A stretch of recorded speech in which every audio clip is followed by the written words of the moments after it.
Bonjour ou bonsoir tout le monde. Dans cette vidéo, on va vous parler de logiciels de retouche d'images tels que Photoshop. Commençons par définir qu'est-ce qu'une retouche d'image. La retouche photo ou retouche d'image est un procédé consistant à modifier une photo afin de l'améliorer. La retouche photo permet notamment de corriger des petits défauts d'une photo, de l'éclaircir ou bien de l'assombrir, ou encore d'en changer le contraste. Grâce à la retouche photo, il est même possible de supprimer un élément d'une image, une personne par exemple, ou d'en ajouter une. On parlait alors de logiciel de montage photo. En photographie, la retouche consiste à corriger des défauts d'aspect, éclaircir ou assombrir l'image, augmenter ou diminuer les contrastes, la saturation des couleurs, etc. La retouche d'image peut aussi faire référence à des modifications plus importantes. Si on a transforme une photographie pour rajouter une personne ou enlever une, on parle alors de photomontage ou de trucage photographique. La retouche permet de modifier des éléments courants d'une photographie pour en améliorer l'aspect. Elle permet de supprimer rapidement des petits défauts. Il est également possible d'effectuer des montages à partir d'une ou de plusieurs photographies, la suppression d'un détail, l'ajout d'une personne, etc. Parmi les logiciels de retouche d'images numériques, on trouve les commercialisés. Ce sont des logiciels avec gestion d'images intégrée comme Lightroom, Aperture, Photo Director, Capture One ou d'autres qui sont des logiciels sans gestion des images intégrées comme Adobe Photoshop, Corel Photopunch, Corel Paint Shop Pro, Picasa, DxO, etc. Il y en a les libres comme de GIMP, de Lightzone, Darktable, etc. Et il y a d'autres qui sont gratuits comme Krita, Paint, Picasa, Photofiltre, etc. On va se concentrer sur Photoshop, qui est un logiciel de traitement d'images professionnel qui permet de faire de la retouche photo, du dessin, digital painting, du graphisme ou encore du web design. Il est utilisé dans de nombreux domaines, comme les agences de publicité, les photographes, les graphistes, le cinéma ou encore les particuliers. Photoshop est édité par Adobe et fait partie d'un ensemble de logiciels, la Creative Suite. Même s'il peut paraître difficile à utiliser aux yeux d'un débutant, il n'en est rien. Dans ce tutoriel, nous allons voir comment utiliser Photoshop en faisant le tour des fonctionnalités importantes pour comprendre la logique de cet outil très puissant. La version du logiciel qu'on va travailler par est Photoshop et la Photoshop CC 2015, qui est la nouvelle version du logiciel de création graphique le plus connu et le plus complet du moment. Alors, Photoshop s'agit d'un logiciel payant, mais il existe une version d'évaluation qui permet de l'utiliser gratuitement pendant 30 jours. L'installation est très simple. Il suffit de suivre les étapes de l'assistant et de patienter pendant l'installation qui prend quelques minutes. L'objectif de cette vidéo est de vous apprendre toutes les notions qu'il est indispensable de connaître pour pouvoir exploiter tout le potentiel de Photoshop. Nous allons voir comment fonctionne l'interface de Photoshop. L'interface de l'utilisateur de Photoshop est composée de panneaux. Premièrement, le panneau d'outils. Voilà, voici le panneau d'outils. Il permet de sélectionner un outil pour pouvoir travailler avec. Deuxièmement, la barre des options. Voilà la barre des options. Il permet d'accéder aux réglages spécifiques de l'outil sélectionné. Troisièmement, les panneaux couleurs et nuancés. Ils permettent de sélectionner la couleur avec laquelle vous souhaitez travailler si vous voulez par exemple tracer un trait avec l'outil pinceau. Quatrièmement, le panneau calque. Il sert à voir tous les calques qui composent un document Photoshop et à sélectionner le calque sur lequel vous voulez travailler. Au milieu de tous ces panneaux, on trouve tout simplement l'image sur laquelle on travaille, qu'on appelle aussi document Photoshop.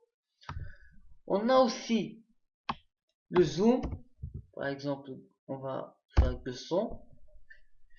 Il y a aussi de petites flèches comme ces flèches il y a des petites flèches qui permettent de plier et déplier les panneaux pour avoir plus de place pour afficher l'image. Il existe beaucoup d'autres panneaux, il y en a tellement qu'il est impossible de tous afficher en même temps. On n'aurait plus de place pour voir l'image. Mais ça, ce n'est pas un problème parce qu'on peut très facilement afficher et masquer des panneaux grâce à fenêtre. Il y en a tellement de panneaux comme 3D, action, bibliothèque, forme, nuancé, tracé, etc. Les styles. Alors, pour changer les panneaux plus facilement, Photoshop permet d'enregistrer des configurations de panneaux prédéfinis qui permettent d'éviter de devoir masquer et afficher les panneaux dont on a besoin via le menu Fenêtre. On appelle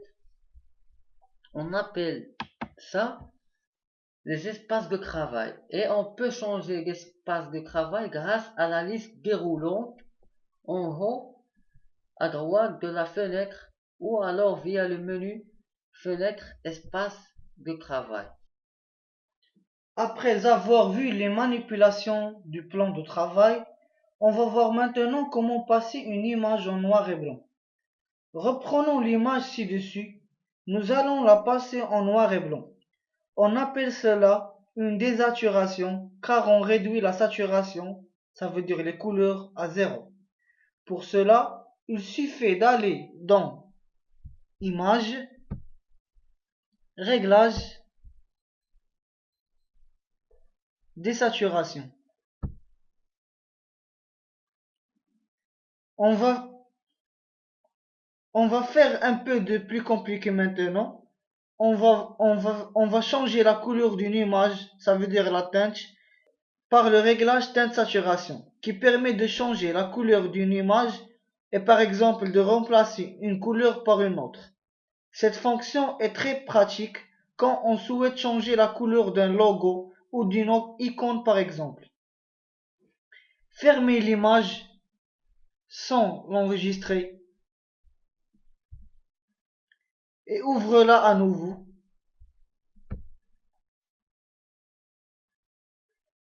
Pour annuler la désaturation. Ensuite, allez dans Images, Réglages, Teinte saturation. Une fenêtre s'affiche. Il suffit de déplacer le curseur de la jauge teinte avec la souris pour changer la couleur.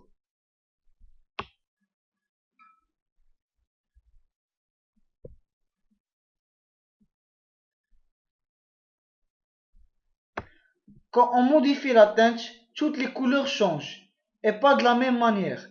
Sur cet exemple, la fleur bleue est devenue verte, et le bleu du papillon est devenu rouge-rose. Comme, par exemple, vous voyez. On fait ces touches décalent le spectre de couleurs. Ce sont les deux bandes horizontales affichées en bas de la fenêtre. En haut la couleur avant modification et en bas la couleur après. Si vous voulez juste appliquer la même teinte à toutes les couleurs, il suffit de cocher la case coloriser. Par exemple, toute l'image est devenue verte, par exemple. On voit toute l'image est devenue bleue, etc. Bon, On va voir maintenant comment créer un nouveau document Photoshop. Photoshop permet bien sûr de modifier une image ou une photo existante, par exemple faire de la retouche photo, mais il permet aussi de créer des images de toutes pièces, c'est ce qu'on appelle du graphisme. Pour créer une image dans Photoshop, allez dans Fichier, Nouveau ou tout simplement CTRL-N. Une fenêtre s'affiche. Elle permet de choisir les dimensions de l'image, largeur, hauteur et quelques autres paramètres, résolution, mode, contenu de l'arrière-plan. Vous pouvez ici choisir la taille de l'image dans différentes unités.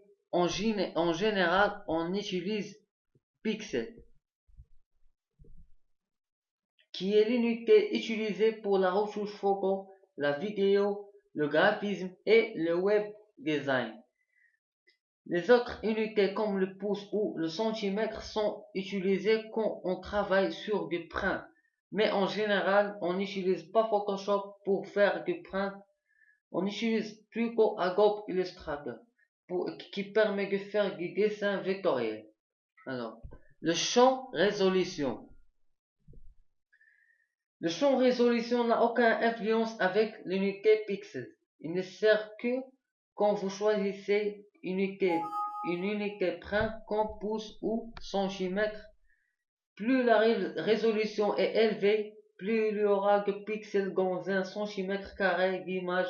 Donc la taille de l'image sera plus grande, il y aura plus de pixels. On utilise souvent le mode RGB pour les images destinées à être affichées sur un écran. Passons aux filtres. Les filtres Photoshop sont des effets prédéfinis qu'on peut appliquer à une image ou une photo pour changer son aspect. Un filtre ne peut être appliqué qu'à un calque pixelisé. Il est par exemple impossible d'appliquer directement un filtre sur un calque texte, dont il faut soit pixeliser le texte, soit le placer dans un objet dynamique. Et voici la différence entre filtre et filtre dynamique.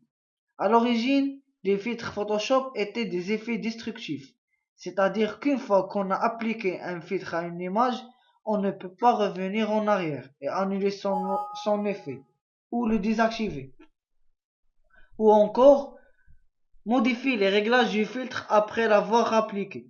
C'est pour cette raison qu'Adobe a introduit les filtres dynamiques à partir de Photoshop CS3. Un filtre dynamique, c'est exactement la même chose qu'un filtre classique, sauf qu'on peut les supprimer ou les modifier, exactement qu'on peut le faire avec des styles de calque. La seule limitation est qu'on ne peut pas appliquer un filtre dynamique qu'un objet dynamique. C'est impossible d'utiliser un filtre dynamique sur un calque. Pour cela, rien de plus simple, il suffit de sélectionner le calque dans le panneau calque et d'aller dans Filtre, Convertir pour les filtres dynamiques. Comment ajouter un filtre à une image? Il y a deux façons d'ajouter un filtre à un calque. Étrangement, les filtres sont répartis en deux endroits. Certains ne sont accessibles que dans l'un ou l'autre. Via le menu Filtres, où les filtres sont rangés par catégorie.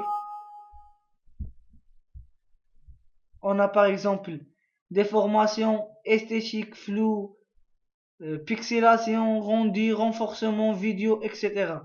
Par exemple, dans l'esthétique, on a le carrelage, les courbes de niveau, la diffusion, l'estampage, l'extrusion, etc. Ou, deuxièmement, via la galerie de filtres. On prend au hasard, par exemple, l'étalement. Vous voyez la différence? On a étalé cette photo. On peut modifier la longueur, la zone claire, l'intensité.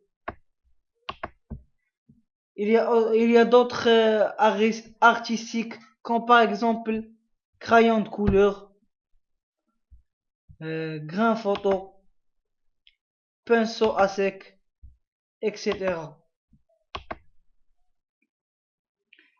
Les filtres dynamiques. Pour ajouter un filtre dynamique à un calque, allez d'abord dans Filtre, Convertir pour les filtres dynamiques.